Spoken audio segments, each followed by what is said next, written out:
Selamat datang di channel Cerita Cinta, channelnya Cerita Cinta Romantis. Sebelum lanjut, mohon dukungannya dengan like dan subscribe dulu. Istri yang tak dianggap, bagian 13.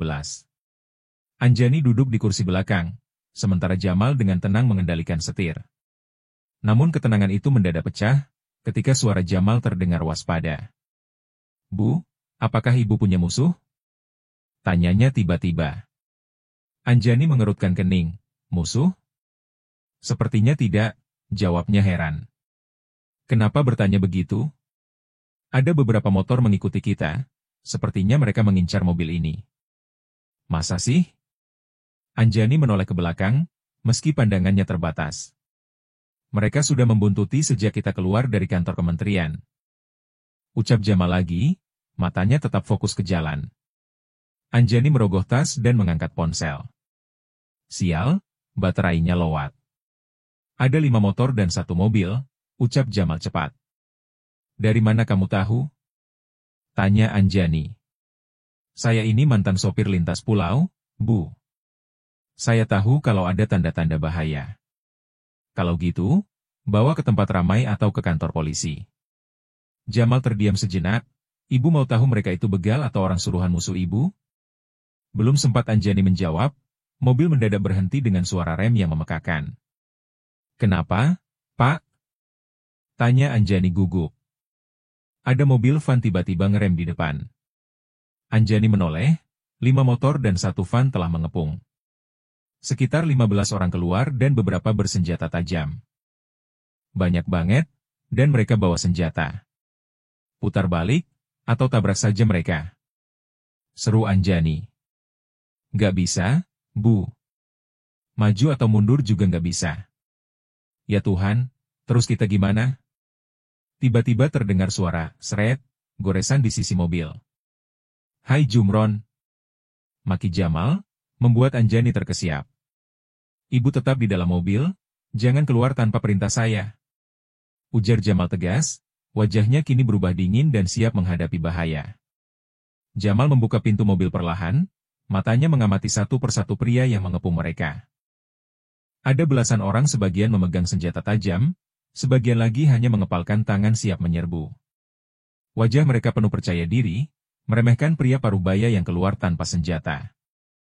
Namun Jamal berdiri tegak, tatapannya berubah dingin. "Ibu, kunci pintu, jangan keluar," ucapnya tanpa menoleh. Jamal keluar dari mobil dengan tenang, langkahnya mantap tanpa ragu. "Serahkan wanita itu dan mobilnya," gertak seorang lelaki kekar. "Bu!" Tanpa basa-basi, pukulan telak Jamal menghantam wajah pria itu. Hidungnya langsung berdarah, tubuhnya tersungkur menghantam tanah. "Kamu cari mati!" teriak yang lain sambil mengayunkan golok ke arah Jamal. Dengan gerakan gesit, Jamal menghindar. Tubuhnya bergerak seperti bayangan. "Bu!" Tinju keras mendarat tepat di perut penyerang itu, seketika tubuhnya terlipat dan ambruk tak sadarkan diri. Jamal berdiri tegak, tatapan matanya dingin. "Cepat! Serang ramai-ramai!" teriak seorang pria botak bertubuh kekar. 10 orang preman langsung maju serempak. Namun Jamal melangkah tenang, matanya tajam, gerakannya cepat dan presisi. Dalam hitungan detik satu persatu preman tumbang, ada yang terjungkal, ada yang meringis sambil memegangi perut atau bahu.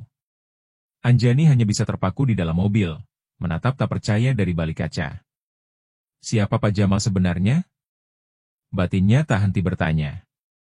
Setelah 10 orang itu tersungkur tak berdaya, Jamal melangkah mendekati si pria botak, lalu berjongkok tepat di depannya. "Siapa yang menyuruh kalian?" tanyanya datar. "Pak, sebaiknya kita tinggalkan mereka, ini sudah bahaya," seru Anjani dari dalam mobil. "Sebentar, Bu. Mobil ibu tergores, mereka harus ganti rugi," balas Jamal tanpa menoleh. Anjani menarik napas panjang. Aura Jamal berubah, dia bukan sopir biasa, itu jelas. "Ayo ngomong, siapa yang nyuruh kalian?" desak Jamal lagi, tatapannya tajam penuh tekanan. "Cih, siapa kamu? Sampai mati pun gue nggak akan ngomong, ini wilayah kami," ucap pria botak menantang. Jamal meraih tangannya, lalu, Kerak! Pria itu menjerit. Jarinya dipatahkan begitu saja. Katakan, atau jari-jari kamu akan saya patahkan satu persatu, ucap Jamal sambil tersenyum dingin. Tiba-tiba ponsel si pria botak berdering, nama di layar, Robert. Jamal meraihnya dan mengangkat. Wai, gimana? Sudah selesai belum? Kok belum ada kabar? Suara Robert terdengar dari seberang. Kalau anak buah lu mau selamat, cepat datang ke tempat ini. Nanti gue Sherlock, kata Jamal dingin. Siapa lu? Klik, sambungan diputus. Jamal menatap pria botak itu lagi. Buka kodenya, kirim Sherlock ke bos lu. Berani lu sama Robert? Siap-siap mampus lu. Geramnya. Cepat kirim. Atau mata lu gue colok. Suara Jamal dingin dan mantap. Lu bakal mati, gue patahin semua jari lu. Balas si botak. Berisik. Bos gue baik hati, kalau enggak, jari lu udah gue putusin semua, ujar Jamal santai. Si botak akhirnya diam, tapi tatapannya menyimpan dendam membara. Pak, sebaiknya kita pergi saja, kata Anjani lagi gelisah.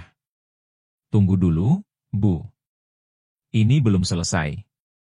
Mereka bukan ngincar mobil ibu, mereka ngincar nyawa ibu, jawab Jamal, kini berdiri sambil melirik sekeliling.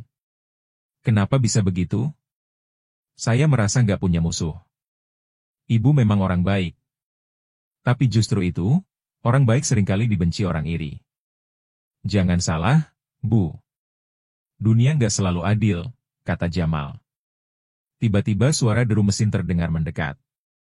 4 mobil Avanza dan beberapa motor berhenti mendadak. Belasan pria kekar keluar sebagian bawa golok. Anjani menegang, napasnya memburu. Sementara Jamal tetap tenang, wajahnya dingin tak gentar sedikit pun. Si botak tersenyum puas. Hah? Sekarang rasain lu. Seorang pria berjaket kulit dan berkacamata turun dari mobil paling depan, di tangannya tergenggam golok besar. Punya nyawa berapa lu? Hah? Berani-beraninya mukulin anak buah gue? Geram Robert. Jamal menoleh pelan, tatapannya mengunci Robert. Begitu melihat wajah Jamal, Robert terdiam.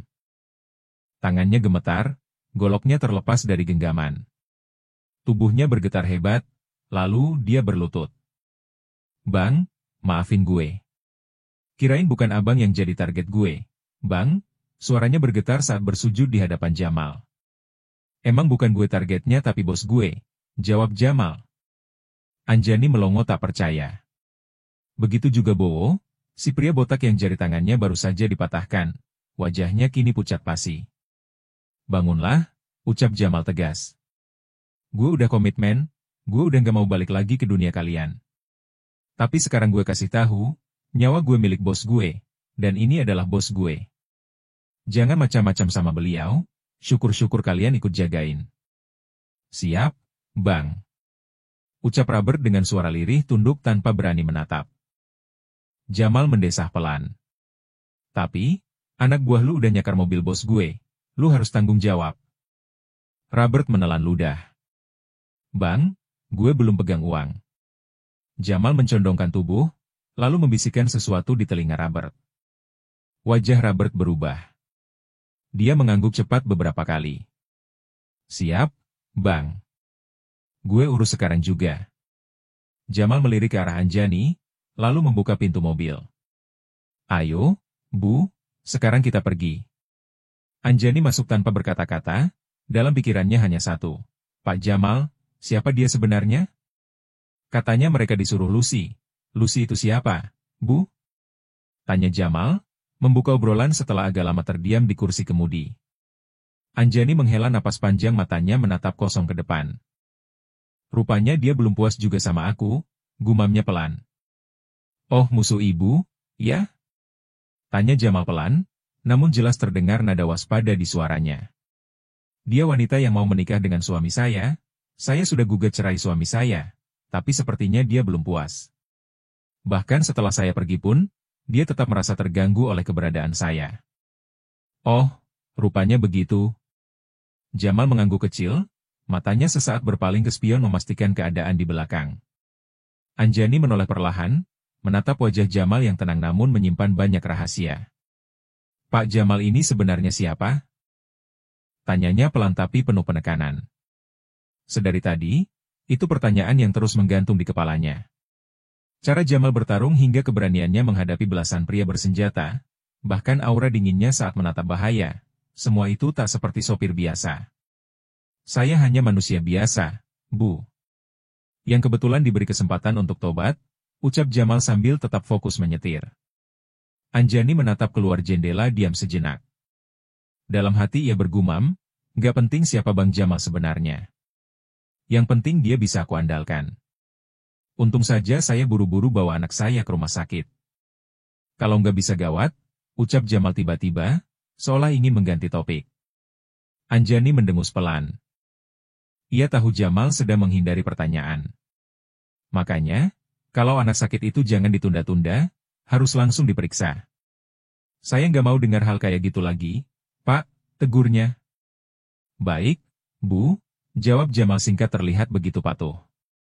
Sekarang gimana kondisi anak Bapak? Tanya Anjani, nada suaranya mulai melunak. Udah mendingan, Bu. Masih diinfus, kata dokter tinggal pantau aja, jawab Jamal. Syukurlah, lain kali jangan tunggu parah baru ke rumah sakit, ya? Iya, Bu. Saya salah kemarin, ucap Jamal pelan. Mobil melaju pelan di jalan tol, hening sesaat mengisi ruang. Terima kasih sudah lindungi saya tadi, Pak Jamal, ucap Anjani kemudian. Saya cuma ngelakuin kewajiban. Bu, jawab Jamal pelan. Sementara di tempat lain, Lucy memandangi ponselnya dengan wajah berbinar, pesan masuk membuatnya tersenyum senang. Beberapa detik kemudian ponselnya berdering. Nama, Robert, muncul di layar. Gue udah lakuin tugas gue. Gila, dia jago berantem ya, ucap Robert langsung. Iya, makanya gue nyuruh lu. Gue tahu lu bisa handle, jawab Lucy sambil menyeringai puas. Sekarang lunasin pembayarannya, desak Robert. Lucy memicingkan mata. Tunggu dulu, kok nggak ada beritanya di media? Robert tertawa pendek. Astaga, kita ini profesional, kita kerja rapi. Kalau sampai terendus media, terus diinvestigasi lu juga bisa keikut, lu lupa siapa dalangnya? Lucy terdiam, lalu mendesis pelan. Lu nggak bohong kan sama gue? Kalau nggak percaya, ayo kita cek bareng ke dasar jurang. Siapa tahu arwah dia udah gentayangan dan manggil-manggil nama lu, kata Robert sinis. Lucy bergidik, wajahnya berubah tegang. Enggak, gue nggak mau, jangan ngomong yang aneh-aneh. Robert terdiam sejenak. Ya udah sekarang transfer, urusan kita selesai sampai di sini. Dengan tangan gemetar, Lucy membuka aplikasi mobile banking. Ia mengetik nominal sesuai kesepakatan. Setelah beberapa detik, notifikasi transfer berhasil muncul. Udah gue transfer, ucap Lucy pelan. Bagus. Jangan hubungi gue lagi, ucap Robert, lalu menutup telepon tanpa menunggu jawaban. Lucy membayangkan sebuah mobil Honda HR-V, dan foto wanita yang mukanya sudah rusak. Akhirnya mampus juga kau, gumam Lucy pelan sambil tersenyum puas. Baru saja ia meletakkan ponsel, tiba-tiba bunyi dering kembali terdengar. Nama, Dani, muncul di layar. Ia mengangkatnya cepat. Ya, Bang. Ada apa? Tanya Lucy santai. Aula itu nggak diizinkan dipakai, ucap Dani langsung. Lucy mengerutkan kening. Kok gitu sih, Bang? Kenapa tiba-tiba? Video kamu yang menghina si Anjani udah sampai ke Pak Menteri. Beliau marah besar. Sekarang kamu nggak boleh lagi pakai aula itu. Kamu juga masuk blacklist. Nggak boleh masuk ke kantor kementerian, jelas Dani dengan suara tegang. Lucy membelalak, kok bisa gitu? Nggak adil banget. Padahal udah jelas-jelas aku yang didorong sama si Anjani. Kenapa aku yang kena sanksi? Anjani itu ternyata mitranya Pak Menteri. Jadi lebih baik kamu nggak usah macam-macam lagi sama dia, ucap Dani mengingatkan. Lucy menggertakkan giginya, terus nasib abang sendiri gimana? Aku. Bersambung.